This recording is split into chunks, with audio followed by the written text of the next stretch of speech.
நாடுகள் எல்லாமே அமெரிக்காவினுடைய அதிபரான டொனால்டு ட்ரம்ப் வெளியிட்டிருக்கக்கூடிய வரி விதிப்பு திட்டத்தை கேட்டு கதறிக்கிட்டு இருக்காங்கன்னு தான் சொல்லணும். எதற்காக திடீர்னு அமெரிக்காவினுடைய அதிபர் இப்படி ஒரு வரி விதிப்பு அமலுக்கு வரப்போகுது அப்படின்னு சொல்லியிருக்காரு.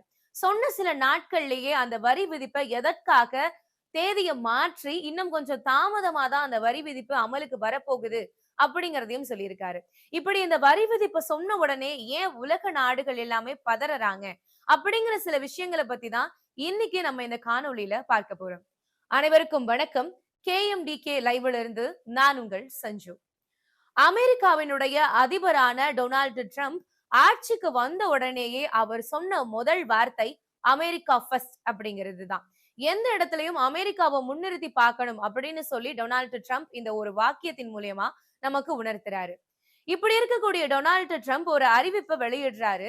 ஜூன் 9ஆம் தேதி ஒரு சில நாடுகளுக்கு குறிப்பிட்ட ஒரு சில நாடுகளுக்கு 60% வரை வரி விதிப்பை விட போறதா. இப்படி அவர் சொன்ன சில நாட்கள்லேயே உலக நாடுகளே இந்த அறிவிப்பை பத்தி பரபரப்பா பேசிக்கிறாங்க. ஒரு சாரார் என்னங்கிறாங்கன்னா, இப்படி அவர் அறிவிப்பை வெளியிட்டு இந்த திட்டம் வந்து அமலுக்கு வந்துச்சு அப்படின்னா, பங்குச்சந்தை பயங்கரமா வீழ்ந்துரும் அப்படின்னு சொல்றாங்க. இன்னொரு சாரார் எண்ணெயினுடைய விலை ரொம்பவுமே வந்து குறைஞ்சு போயிரும் அப்படின்னு குறிப்பிடுறாங்க.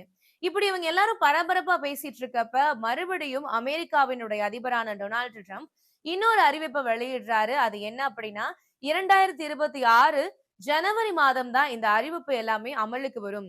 இந்த 60% வரி விதிப்பு அப்பதான் அமலுக்கு வரப்போகுது அப்படின்னு சொல்றாரு.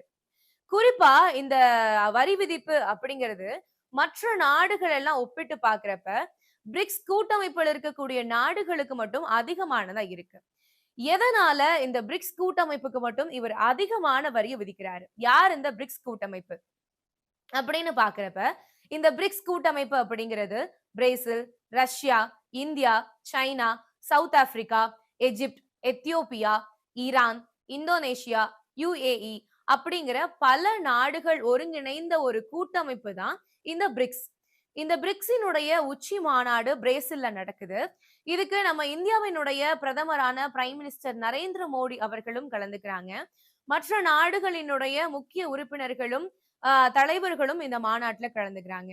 இப்படி இவங்க எல்லாருமே கலந்துகிட்டு இந்த உலகத்தினுடைய பல விஷயங்களையும் பேசிக்கிறப்போ, பிரிக்ஸினுடைய முக்கியமான தலைவர்கள் எல்லாருமே இந்த தெற்குலகில் இருக்கக்கூடிய மக்களுக்கான, தெற்குலகில் இருக்கக்கூடிய நாடுகளுக்கான முக்கியத்துவத்தை பத்தி சொல்றாங்க.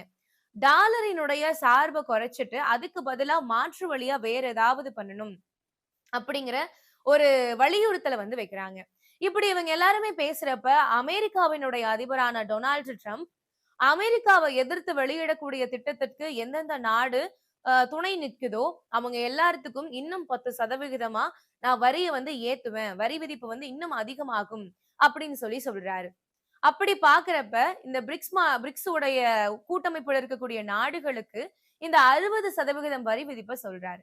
எதனால இந்த டாலருடைய டிபெண்டன்ஸ் வந்து அதிகமா இருக்கு அப்படின்னு பாக்குறப்ப, நம்ம நாட்டுக்குள்ள நம்ம ஒரு செலவு பண்றோம் அப்படின்னா, நம்ம நாட்டினுடைய கரன்சிய நம்ம பயன்படுத்துறோம்.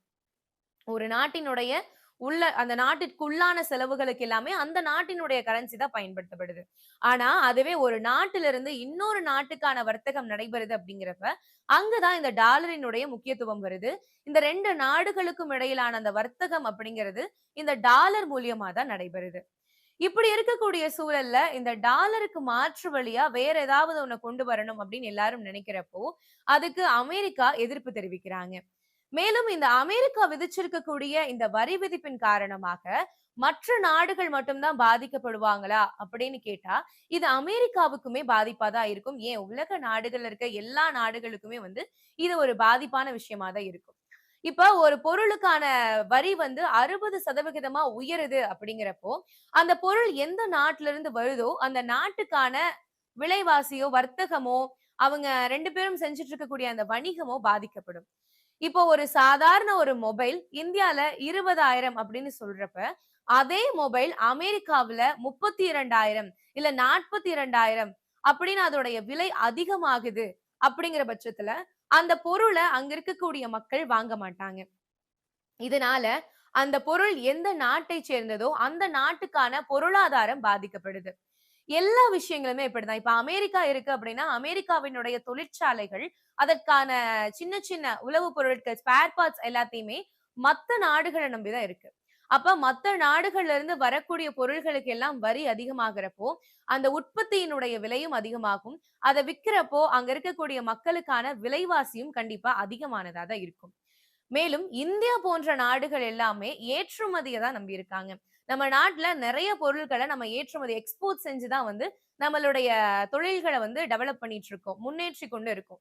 அப்படி இருக்கக்கூடிய சூழல்ல, இப்ப இந்தியாவிலிருந்து போகக்கூடிய பொருட்கள் எல்லாமே விலை அதிகமா இருக்கு அப்படின்னு இருக்கப்போ, அமெரிக்கால இருக்கக்கூடிய மக்களுக்கு இந்த இந்தியாவின் பொருள்கள் மேல ஒரு அதிருப்தி வரும். இத வாங்குனா நம்ம இவ்வளவு செலவு பண்ண வேண்டியதா இருக்கே! அப்படிங்கிற ஒரு சூழல் வரும். அப்ப இந்தியாவினுடைய வர்த்தகமும் பாதிக்கப்படும். அமெரிக்காவில் இருக்கக்கூடிய மக்களுக்கும் அந்த விலைவாசி அதிகமாகும். இப்படி அமெரிக்கா, சீனா, பிரேசில், ரஷ்யா போன்ற பல நாடுகளும் இந்த வரி விதிப்பின் காரணமாக பாதிக்கப்படக்கூடிய ஒரு சூழல்ல தான் இருக்காங்க. இப்படி இருக்கக்கூடிய ஒரு சூழ்நிலையில கண்டிப்பா இந்த உலகத்துக்கான வேர்ல்ட் ஆர்டர் அப்படிங்கிறது ஒண்ணு தேவ. மேலும் இந்த வரி விதிப்பின் காரணமாக இந்தியாவில் இருக்கக்கூடிய மொபைல், பைக் இது மாதிரியான பல விஷயங்களுக்கான விலைவாசியும் அதிகமாகும். இந்த சூழல்ல இன்னும் இந்தியாவுக்கு வேற என்னென்ன பிரச்சனைகள் வரும்? இந்தியாவுக்குன்னு இல்லாம உலக நாடுகளுக்கு எல்லாமே இந்த அமெரிக்காவினுடைய வரி விதிப்பின் காரணமாக இன்னும் என்னென்ன பிரச்சனைகள் வரப்போகுது அப்படிங்கிற உங்களுடைய கருத்துரை பட்டியல பதிவிடுங்க. மேலும் இது போன்ற காணொளிகள பார்க்கிறதுக்கு KMDK லைவ் சேனல சப்ஸ்கிரைப் பண்ணி வச்சுக்கோங்க. நன்றி, வணக்கம். இது போன்ற செய்திகளுக்கு KMDK லைவ் சேனலை லைக் பண்ணுங்க, ஷேர் பண்ணுங்க, சப்ஸ்கிரைப் பண்ணுங்க.